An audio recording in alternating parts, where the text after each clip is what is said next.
Hello, my name is Sarah and welcome to another half-baked idea.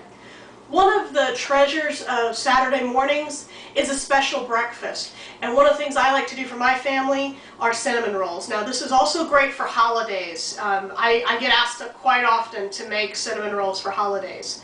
So I figured I would share a cinnamon roll recipe with you. First thing you do is you take 12 ounces of warm water. You want it a little bit warmer than skin temperature. And you're going to add your yeast to that. Now this is about 0.4 ounces of instant yeast. And you just mix this together, and you can use the tail end of the spoon you're going to be mixing with later. And you just mix this up until it's kind of milky looking. And you just set this aside for about 10 minutes to give the yeast a chance to become more active. Next thing to do is to prep our dry ingredients in our bowl. And one thing I like to use is one of these little grippy pads that's supposed to help you open jars. This keeps your bowls from sliding around on the counter. So we take about 20 ounces of bread flour.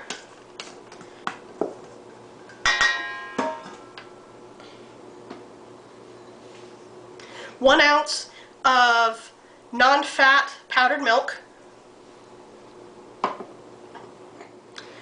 about an ounce and a half of sugar,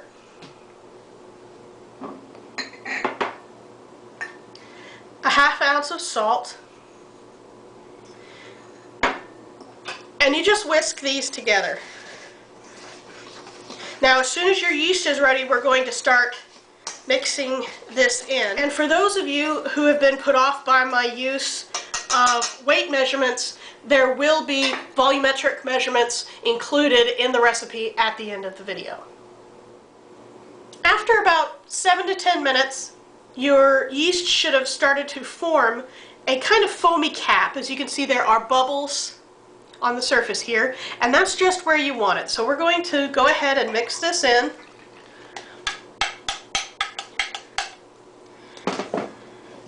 And just like with the others, you just start mixing.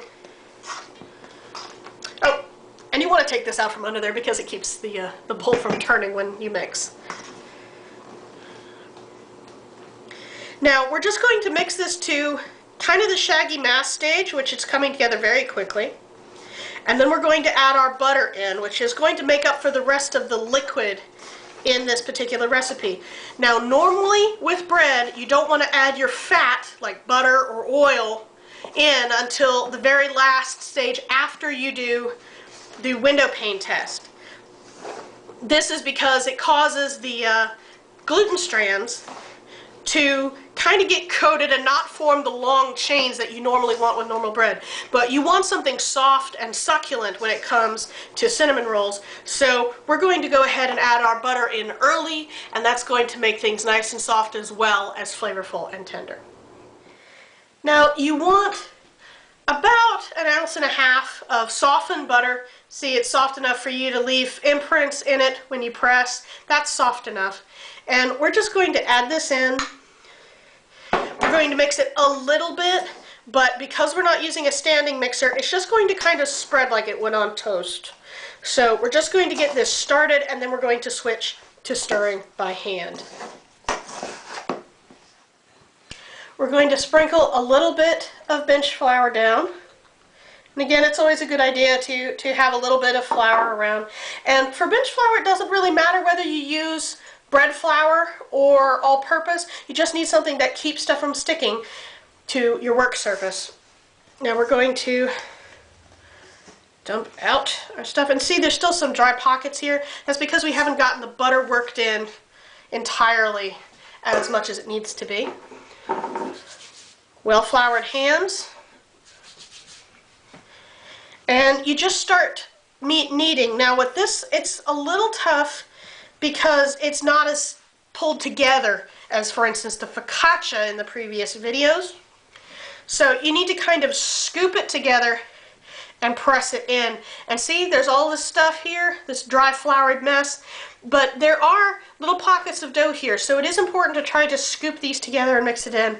And if it's still too dry, even after getting the butter mixed in thoroughly, as you can see, it's starting to come together a little bit more here, but we still have a buttery pocket, you can add a few dribbles of water, no more than, say, a tablespoon at a time, to try to incorporate all of these dry pockets together. Now, as you can see, this has started to come together a little bit more, even though we didn't need to add any water to it at all, but it's still dry. I mean, take a look at my hands. See, there's not that much dough stuck to it. Most of this is flour from flouring my hands to work with it.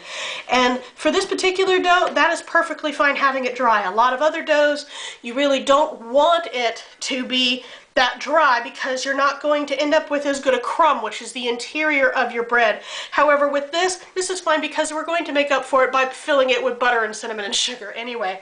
Now, you don't want to worry about the window pane test for this particular one because we want shorter gluten strands. We want something that is technically a bread, yes, but it's more like cake, really. If you have a very good cinnamon roll, it's kind of more like a cake, or something between a cake and a bread. And that's just where we want this. And you don't want to work it too much, but you want to make sure that you have a uniform dough and that it's smooth and satiny to the touch. And you don't want too much lumping of the surface. You don't want little dimples. But here we are.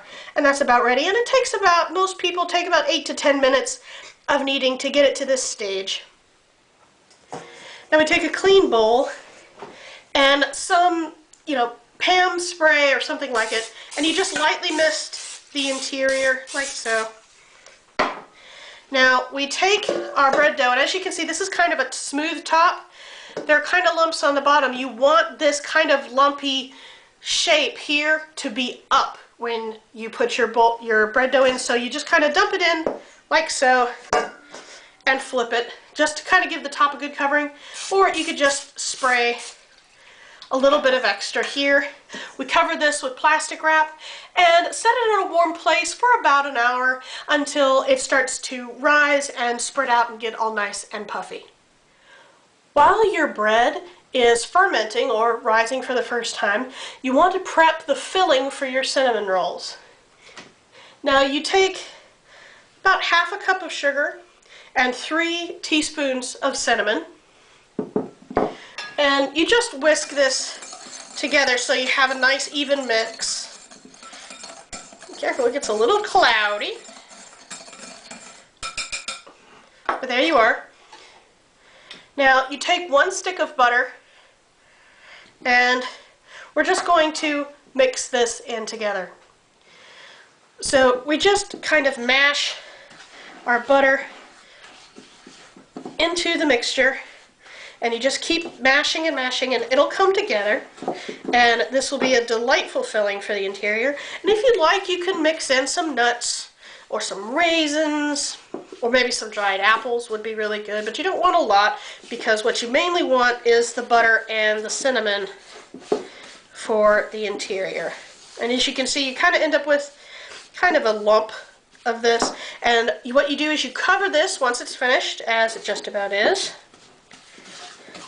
And you cover this with plastic wrap, and you let it sit out at room temperature until your dough is ready to be processed the rest of the way. As you can see, the dough has swollen nicely, and one way that you can check when you're dealing with a richer dough like this one is you can stick your finger in it, and if it leaves an indentation like that, then that's pretty good. But you can also check on the underside, and again, you can see kind of a rougher surface with little air bubbles, and that's also good. That means you've got good gluten development and fermentation. So we're going to spread just a little flour onto our work surface, and we're going to start preparing the rolls. Now there's 2 ways of doing this, and I will show you both. It's just which way you're more comfortable with. You take your scale and you set a plate on it, and you want to make sure that it's tared out which means that you've got it set to 0 so it's not accounting for the weight of the plate. Now you take some clean kitchen shears and you snip off a piece and you weigh it out. And that's a little high, so it needs to be about 2 ounces. So you just kind of play with it until you get roughly, oops, yep, there we go, till you get about 2 ounces. You take your 2 ounces and you just kind of play it out just a little bit, like you do if you're playing with Play-Doh or clay when you're a kid, and you want just a little bit of a snake like this. Now you have your lightly flour. You don't want a lot of flour, so you want to spread it out. You just want enough so that stuff won't stick. And you just kind of pat it out just a little bit, like so. This makes rather small ones, but you have a good sized piece about the length of your palm from your wrist to the tips of your fingers, and about as wide as your fingers at the end. Now once you have your piece played out like this, you take your filling, which remember has been sitting out, but you want it sealed. So you take just a little bit, and an offset spatula is really nice for this because it gives you a little bit of fine control. And you just spread this out in the middle of the piece here, leaving just a little bit at the ends. So that way it will give you a nice lip at the edge of your roll. Now, again, you have it out like this, and you just kind of roll it inwards, like that. And there's your cinnamon roll. The more convenient way is you just take your whole blob of dough out like this. You play it out a little bit, and again, just like in the other videos, we let the dough rest for about 10 minutes to give the gluten a little bit of time to get used to this new rough shape before we roll out the dough. After about 10 minutes of resting, you can uncover the dough, and it'll be a little bit looser now. And now we can roll it out. Now, you just take a normal rolling pin, and you just a little bit of flour onto the dough, and just a little bit rubbed onto the surface. It makes it a little easier and keeps it from sticking as much. And you start in the middle, and you roll your way backwards and forwards, making sure not to roll over the edge, because that can make the edge here a little bit thinner, but we'll take care of that in a minute. And you can just fold it in half and turn it like so. Now you want to give this a fairly rectangular shape because it makes it easy. So we're going to do this all in one piece, spread out the filling, and slice the rolls from a log. Now that we've got it all rolled out, you can just press it in a little bit, make it a little bit more square or rectangular. That makes it a little bit easier for the next stage. Now again, we take out our filling, and we're just going to spread this in kind of thin. We need to leave a little bit of a margin, about 1 inch to 2 inches on the edges. It just makes it a little bit easier for the dough to stick to itself once you've gotten the filling all spread out. Now, I tend to do kind of a thin filling, so you can see I'm scraping it across, and you can see the dough through this. A lot of people don't. They like to have a nice thick filling, but when you cook this, all of the butter is going to get melted. Now, that can mean you end up with a lot of the filling on the bottom of your pan, which, aside from being a real mess to clean up, means you're not really getting as much of the flavor on the inside of your rolls. So that's why I like to do kind of thin and scrape it across, and that way you end up with a nice even filling, but you also end up leaving most of the butter inside the roll. Now again, just like with the small one, we're going to roll this up, but it's going to form a log instead of an individual roll. So you just want to kind of pinch the edges over on top of themselves and roll it tight. You want to keep it tight all the way across and as even as you can, but if it comes out a little lumpy or you end up with a little bit of it pinching here and there, it'll be fine. Now see, here is our end to this right here. Now you can see this is going to be the lip where everything's going to join up to the roll itself. So you take just a little bit of water, maybe a tablespoon or two, and you just kind of run it along here so you get the dough a little bit wet and tacky.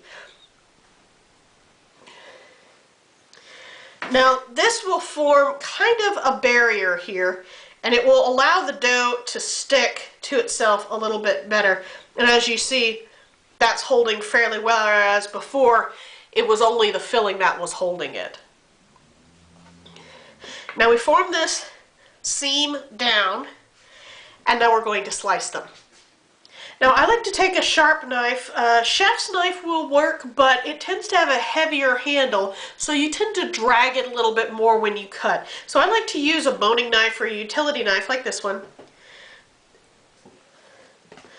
And you just slice about the depth of from the tip of your thumb to the knuckle. And that's about an inch. That's kind of a good, well, rule of thumb. Bad joke, I know, but what else am I supposed to say? And you just slice them very cleanly. You want to make sure you have a sharp knife. So see, even though I'm making a slight sawing motion, it's not actually sawing at the dough, it's just slicing through it very, very gently. As you can see, the cuts give us this nice, clean, beautiful spiral here. And like I said, you just end up with kind of a log of these little rolls. Now, we have our sheet lined with parchment paper, and here's our little demonstration roll of doing it by hand.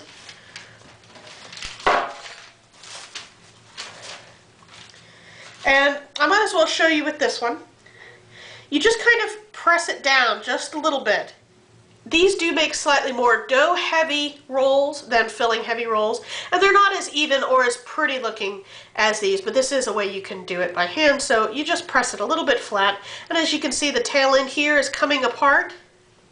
You just kind of tuck that on the underside. So we transfer our rolls to the pan here, and these will pull apart a little bit as they bake because you have all of this butter that's melting. So it does help a little bit. Remember, we created that nice little seam? That seam will help, but sometimes if you have some that are already a little bit loose, like with the other ones, you just tuck the seam on the underside, and that helps. You also want to kind of alternate your rolls, and that just gives them a little bit more space to proof. But it also makes it a little easier because these will double in size very, very quickly. And there we are. Now we're going to cover these up again with the plastic and let them sit in a warm place for about half an hour. Some places, you know, you might want to let it set for an hour if it's a little cooler weather outside, but you know, I found that these come together very fast, they proof very fast, and after about 30 minutes, they're generally big enough to go into the oven by themselves. At about the, say, 45-minute mark, and again, this all depends on how warm the area is. If your house is a little cooler, it will take a little longer, but you can see how nice and puffy these are. Some of them have actually doubled in size, and some of them have gotten pretty close. And we just take the plastic off, and as you can see, some of them have got the little tail ends here. But if you don't like those, you can always take them beforehand and again tuck the tail end on the underside as we did with this one here. Now we're going to pop these into the oven at 350 degrees Fahrenheit for about 20 to 30 minutes, and they'll be a nice golden brown. After about 30 minutes, it's time to pull them out.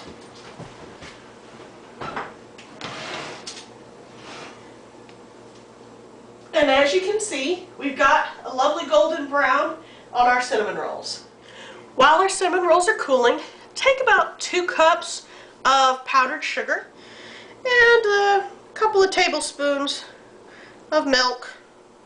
You know, it doesn't really matter what kind. And we start whisking it together. And you know, keep the milk handy because, you know, sometimes if you have a lot of moisture in the air, just like with dough, you want to make sure that you have just enough to get the right consistency. But as you can see, this is starting to get kind of thick. So we're just going to pour a trickle more milk in and mix this up. Now you can flavor this any way you like. You can put in any kind of extract or flavoring. You can even put in a little bit of lemon or orange zest. Some juice, a little bit of orange juice, or maybe some pureed strawberries, if you like that kind of thing. Very well. I'm going to put in just a little bit of vanilla, and about half a teaspoon. There we are. And as you can see, this is still pretty thick. You can see it kind of taking a second to drizzle down, and this is just about where you want it for the cinnamon rolls. And now that our frosting has been thoroughly mixed, we bring out our cinnamon rolls, and you want to do this while they're still warm.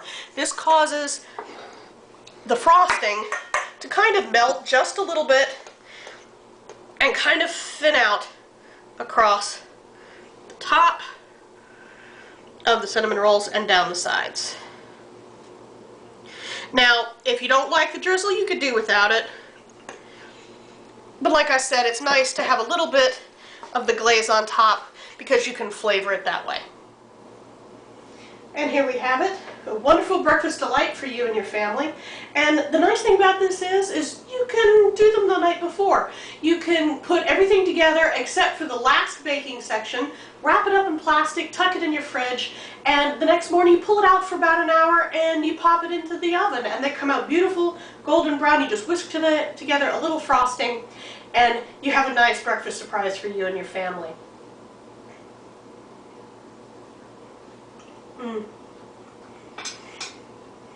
Well, this is a lovely treat that I'm enjoying.